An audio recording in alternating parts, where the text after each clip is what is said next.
Magandang araw. Ngayong araw nga ay araw nga ng Christmas party ng aking panganay kaya maaga nga kaming nagising. Maaga na rin nga nagising si Baby James dyan. Tignan nyo naman at ang sigla-sigla at masayang masaya na naman nga. Nakita yung aking camera. Nauuna pa nga yan magising sa kanyang kuya. Naglalaro na nga agad yan kanina kaya tignan nyo naman at kalat na naman nga yung laruan niya sa may gilid. Habang nagtutupi nga ako ay ayaw nga umalis ni Baby James dyan. Tignan nyo naman. Tuwing nga maglilikom ako dyan ay lagi nga yung pumapasok sa loob ng kumot at gusto nga atang makipaglaro. Akala niya siguro ay nakikipaglaro ako ay naglilikom lang naman ako ng kumot.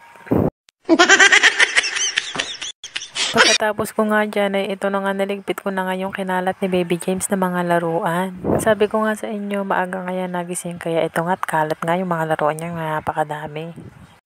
Lumabas na nga ako dyan at titignan ko nga yung isa ko nga tapos na nga siya maligo at bibihisan ko na. At ito na nga natapos na pala siya maligo. Araw nga po pala ng Christmas party niya kaya ito nga at sinuotan ko na nga siya ng kanyang bagong biling pantalon at saka itong damit na bigay ng kanyang tita. Ito nga pantalon niya ay nag-aalangan pa nga ako na parang ang malaki pero hindi naman pala, sakto lang. Pag nga bumibili ako ng pantalon sa kanila ay nag-a-allowance nga ako. Imbis na 7 years old ang aking order ay 9 to 10 years old. Buti na nga lang at sakto lang pala akala ko sobrang laki, hindi pala.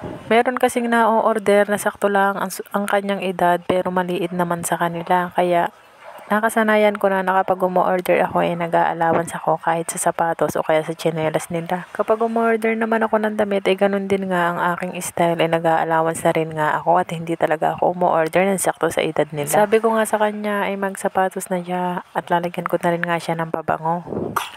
Bumasok na nga ako dyan sa kwarto at kukunin ko nga yung sapatos na binili ko sa kanya. Sana nga isakto lang din yun kasi parang ang liit nga talaga sa kanya. Ang paa niya kasi ay size 30 kaya nag-allowance ako ng bali size 31 na ang in-order ko. Yung sinusuot ko ngayon sa kanya hindi naman siya masikip pero para sa akin talaga ay saktong-sakto lang. Okay lang naman kung maliitan niya agad kasi meron naman sasalo yung kanyang kapatid na pangalawa. Meron din namang sasalo ito namang si Baby James kapag lumaki na. O diba hindi naman kasi yan masasayang, pwede din naman yan ibigay sa aking mga pamangkin kapag maliit na sa kanila. Kung hindi nyo nga napapansin ay natutulog nga ulit si Baby James dyan. Napakaaga kasing gumising kaya ayun, bagsak.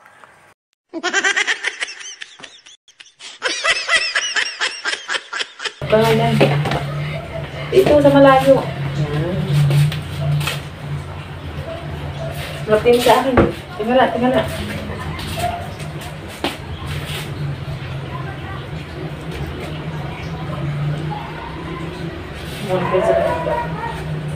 Tapos, wala na akong dadalhin yung tubigan.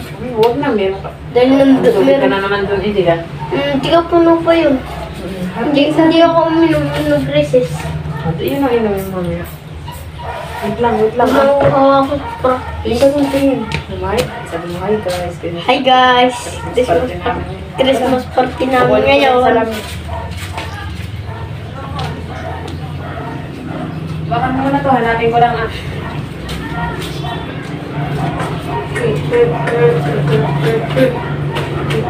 Mama, hindi na to kukunin tong bag na to. Sayang na lang.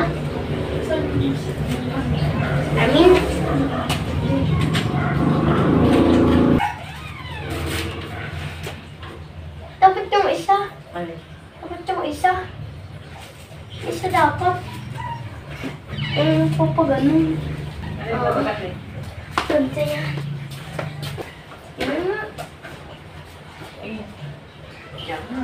Wait lang, bigyan mo na kita.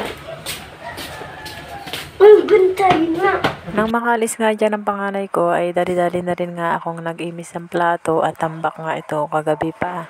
Tuwing ang gigising ako sa umaga ay laging ang tambak yan, hindi ko na nga nakita na malinis yan. Sa maghapon nga ay hindi ko na nga mabilang kung ilang beses ako nag-iimis ng plato. Siguro nga nasa 4 na beses o 5 beses. Habang nag-iimis nga ako dyan ay may isang bata nga na sumulpot dito. Yung pala ay nagising na si Baby James. Tuwi naman nagigising siya ay lagi yan dumediretso dito sa kusina kasi alam niya na kung saan nga ako makikita.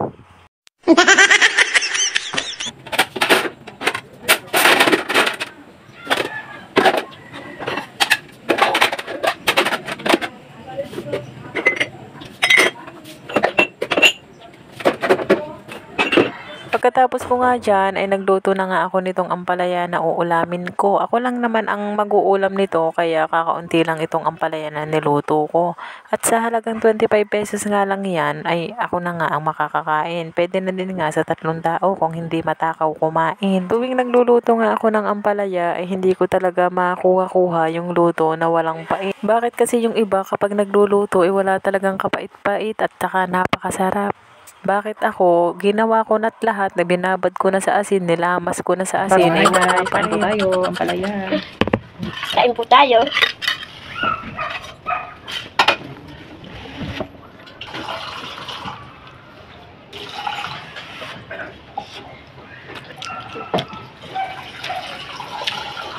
Ang bait.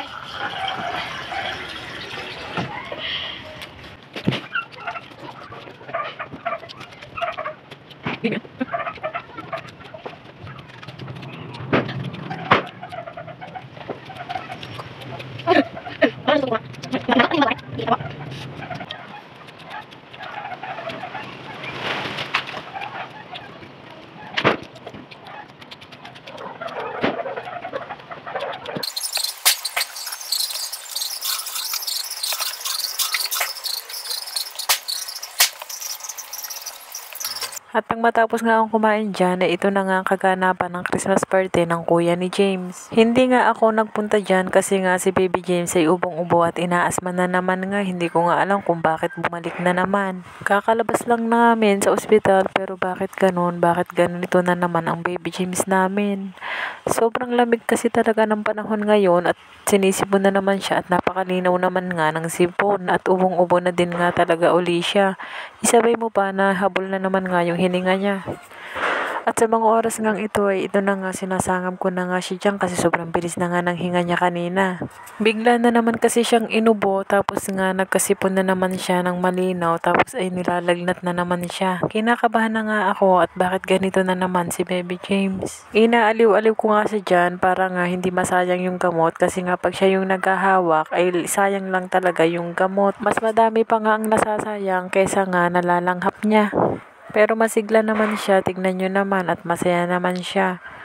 Napapansin ko nga lang sa kanya, tuwing sasapit na naman nga ang gabi ay nilalagnat na naman siya. Ano na naman kaya nga ang dahilan? Sana nga ay umayos ka na ulit Baby James at napakahirap pag nagkasakit talaga ikaw. Yun lang for today's video. Maraming salamat po sa palaging panonood ng mga video ko.